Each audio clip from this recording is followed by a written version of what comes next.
Hello friend. Welcome to my YouTube channel. तो आज के इस वीडियो में हम आपको राम कथा के वक्ता एवं श्रोता श्री शिवदत्त जी पांडे साहित्याचार्य के वचनों से आपको उनके शब्दों के द्वारा आपको एक कथा सुनाएंगे। श्री श्री रामचरित मानस एक ऐसी दिव्य मणिमाला है जिसमें भगवान श्री राम के आदर्श जीवन चरित्र की अनूप लड़ियां पिरोई हुई हैं और जो जन जन का कंठहार बनी हुई है।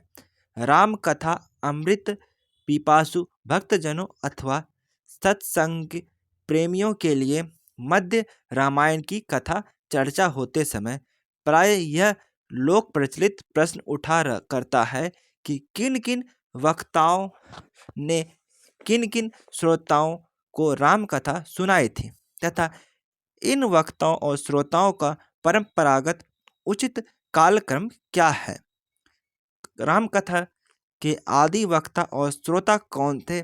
यहाँ इन प्रश्नों का सम्यक विवेचन कवि चक्र चूड़ामणि गोस्वामी तुलसीदास प्रणीत ग्रंथ रत्न से रामचरित मानस की पृष्ठभूमि पर करने का प्रयास किया जा रहा है। त्रेता युग में जब भगवान शंकर कैलाश पर्वत पर सती जी के साथ निवास कर रहे थे, उसी समय उनके मन में यह विचार उत्पन्न हुआ कि महर्षि अगस्त के श्रीमुख से राम कथा रसपान करने हेतु दंडकारण्य के लिए प्रस्थान किया जाए। सुभस्य शीघ्र ऐसा सोचकर अपने साथ जगदम्बा भवानी सती को लेकर वे महर्षि अगस्त के आश्रम जा पहुँचे। वहाँ कुछ दिन रुककर शिव जी ने महर्षि अगस्त परम पावनी राम कथा आस्थापूर्वक श्रवण किया। एक बार त्रेता युग माही शंभु गए कुंभज ऋषि पाही संग सती जगजननी भवानी पूजे ऋषि अखिलेश्वर जानी। उपयुक्त विवेचन से यह सिद्ध हो जाता है कि राम कथा के आदि वक्ता महर्षि अगस्त्य एवं आदि श्रोता स्वयं आशुतोष भगवान शिव शंकर हैं। राम कथा के द्वितीय एवं तृतीय वक्ता एवं श्रोता के विषय में जानने के लिए हम आपको उत्तरकांड दोहा के और ले चलते हैं। लोमस ऋषि वे मेरु पर्वत के शिखर पर एक सुंदर और विशाल वट वृक्ष की शीतल छाया में निवास करते थे। वहीं उनका आश्रम था। काक भुसुंडी जब उनके आश्रम में पहुंचे उस समय वे ब्राह्मण शरीर में थे और राम के सगुण उपासक थे। वे लोमस ऋषि से सगुण ब्रह्मा की उपासना की विधि समझने के लिए प्रयोजन से वहां गए हुए थे। लोमस ऋषि को उनका सगुण ब्रह्म चिंतन अभिष्ट नहीं था, अतः उन्होंने सगुणोपासना मत का खंडन करके निर्गुण उपासन का पक्ष प्रस्तुत किया। वे दोनों एक दूसरे के मत का खंडन करने लगे। फलतः लोमस ऋषि ने अपने मत का खंडन देखकर तथा क्रुद्ध होकर उस ब्राह्मण को चांडाल पक्षी हो जाने का शाप दे दिया। ब्राह्मण तुरंत काक शरीर पा गया। तभी से वे काक भुसुंडी कहलाने लगे। किंतु बाद में लोमस जी को काक भुसुंडी जी की विनम्रता देखकर उन पर दया आ गई और उन्होंने काक भुसुंडी को कुछ समय के लिए अपने आश्रम में रखकर अतिशय पावनी राम कथा का श्रवण कराया। किंतु इससे पूर्व लोमस जी इस भयहारिणी राम कथा को भगवान शिव शंभु श्रवण कर चुके थे। लोमस ऋषि के आश्रम से जाने के पश्चात काक भुसुंडी अपने आश्रम नीलगिरी में गरुड़ जी को अपना अतीत बता रहे थे। मुनि मोहि कछुक काक तह राखा, रामचरित मानस तब भाषा। सादर मोहिय कथा सुनाई, पुनि बोले मुनि गिरा सुहाई। रामचरित सर गुप्त सुहावा, शंभु प्रसाद तात मैं पावा। तो ही निज भगत राम कर जानी, ताते मैं सब कहूँ बखानी। उपयुक्त काक भुसुंडी के कथन से यह रूपेण स्पष्ट है कि राम कथा के द्वितीय वक्ता एवं श्रोता क्रमशः भगवान शंकर एवं लोमस ऋषि हैं। तृतीय वक्ता एवं श्रोता क्रमशः लोमस ऋषि एवं काकभुसुंडी हैं। श्रवण का स्थान मेरुगिरी है। राम कथा श्रवण के चतुर्थ उपक्रम का मानस में इस प्रकार वर्णन किया है कि सती के वियोग में भगवान शिव के विरक्त भाव से पर्यटन करते हुए सुमेरु गिरी से सुदूर उत्तर दिशा में स्थित नीलगिरी जा पहुँचे। उसी नीलगिरी में ही काकभुसुंडी निवास करते हुए रामचरित्र का नित्य निरंतर सादर गान किया करते थे। उनकी राम कथा को सुनने के लिए नाना प्रकार के विहंगवर वहाँ नित्य आया करते थे। वहाँ का परम पवित्र रमणीक स्थल देखते ही भगवान शिव पुलकित हो उठे और वहाँ उन्होंने हंस रूप में स्थित होकर बहुत दिनों तक राम कथा पीयूष रस का पान किया। भगवान शंकर पार्वती जी से कहते हैं, तब कछु काल मराल तनु धरि, तहम किन्ह निवास। सादर मुनि रघुपति गुण पुनि, आयु कैलास।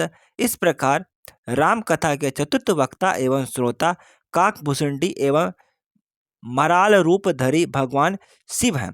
राम कथा के वक्ता और श्रोता काल क्रमागत परंपरा में क्रम संख्या पंचम का भी वर्णन उत्तरकांड में ही है, जहाँ शिव जी गरुड़ जी का मोह भंग करने के लिए उन्हें नीलगिरी में काकभुसुंडी के पास भेजते हैं। जाहि सुन ही तह हरि गुण बुरी, होई मोह जनित दुख दूरी। भगवान शिव का निर्देश सिरोधार्य करके गरुड़ जी काकभुसुंडी के पास पहुंचते हैं। इस प्रसंग को भगवान शंकर जी गिरिजा जी को सुना रहे हैं। गयुड़ गरुड़ जहाँ बसोई, भुसुंडी मति अकुंड हरि भगति अखंडा। कथा समस्त भुसुंड बखानी, जो मैं तुम्हें सन कहीं भवानी। सुनी सब राम कथा खगनाह, कहत बचन मन परम उछाह। गयु मोर संदेह सुनि सकल रघुपति चरित, भयो राम पद नेह तब प्रसाद बायस तिलक। सुनि भसुंडी के वचन भवानी, बोलई गरुड़ हरषि मृदु बानी। इस संपूर्ण काकभुसुंडी गरुड़ संवाद को शिव जी ने उमा जी को यथावत सुनाया था। इस प्रकार पांचवें वक्ता काकभुसुंडी तथा श्रोता गरुड़ हुए और छठवें वक्ता श्रोता शिव पार्वती हैं। बालकांड की ये चौपाई द्रष्टव्य है। रचि महेश निज मानस राखा, पाई सुम मऊ शिवासन भाषा। शंभु किन्हि यह चरित सुहावा, बहुरी कृपा करी उमहि सुनावा। शिव जी ने कैलाश पर पर्वत जी को ठीक वही चरित मानस सुनाया जो उनके ठीक पहले काकभुसुंडी जी गरुड़ जी को सुना चुके थे। शिव जी भवानी से कहते हैं, सुनु शुभ कथा भवानी, रामचरित मानस विमल। कहा भुसुंडी बखानी, सुना बिहग नायक गरुड़। केवल इतना ही नहीं अपितु पार्वती जी ने शिव जी से वही प्रश्न और वही जिज्ञासा व्यक्त की जो उनके पहले गरुड़ जी ने नीलगिरी में काकभुसुंडी से व्यक्त की थी। ऐसे प्रसन्न विहंगन पति किन्हि काग सन जाई, सो सब सादर कहूँ सुनह उमा मन लाई। राम कथा का व्याख्यान और श्रवण करने का सप्तम ऐतिहासिक कालक्रम जानने के लिए बालकांड के प्रारंभिक पृष्ठ पलटने पड़ेंगे, जहां पर यह बताया गया है कि शिव जी ने जिस रामचरित को पहले उमा जी को सुनाया था, उसी रामचरित को पुनः काकभूषुंडी जी को भी सुनाया। शंभु किन्हे यह चरित सुहावा, बहुरी कृपा करी उमहि सुनावा। सोई शिव काक भूषुंडी दीन, राम भगत अधिकारी चीन। यहाँ पर विशेष ध्यान देने योग्य है कि अब तक भगवान शिव राम कथा को 3 श्रोताओं को क्रमशः लोमस, पार्वती और काकभूषुंडी को सुना चुके हैं, और इसी प्रकार अब तक भगवान आशुतोष स्वयं एक श्रोता के रूप में इस भयहारिणी राम कथा का रसपान 2 बार कर चुके हैं। पहले अगस्त्य ऋषि के मुख से तथा बाद में मराल रूप धारण करके नीलगिरी से कालभूषुंडी के मुख से, और राम कथा के 8वें क्रम में काकभूषुंडी जी ने महर्षि याज्ञवल्क्य को तथा 9वें क्रम में याज्ञवल्क्य जी ने भरद्वाज ऋषि को प्रयाग में सुना। सोई शिव काकभूषुंडी दीन, राम भगत अधिकारी चीन। ते ही सन जाग बलिक मुनि पाव, तीन पुनि भरद्वाज प्रतिगाव।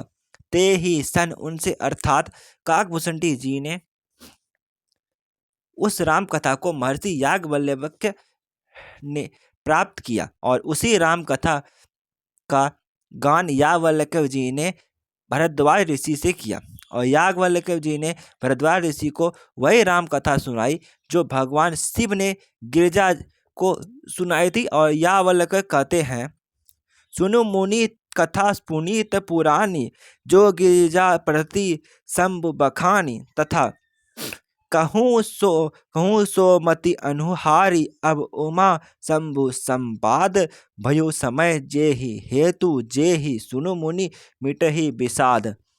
पहले क्रम से 9वें क्रम तक सभी वक्ता और श्रोता त्रेता युग के हैं, किंतु ये सभी वक्ता एवं श्रोता किस कल्प से संबंधित हैं तथा किस कल्प में किस कारण से भगवान अवतार हुए, उसके विषय में निश्चित रूप से कोई मत स्थापित करना दूरी विषय है।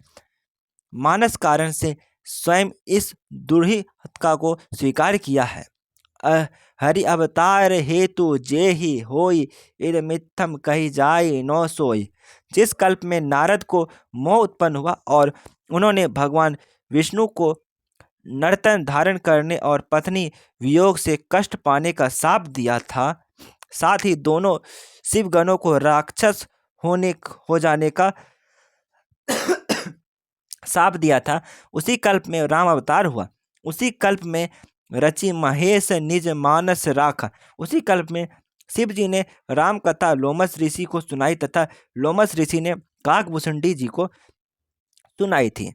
इससे 27 कल्प बीतने के पश्चात काकभूषुंडी वही तथा गरुड़ जी को सुनाई तथा उनको लोमस जी का आश्रम छोड़कर अपने आश्रम में रहते हुए 27 कल्प व्यतीत हो चुके थे।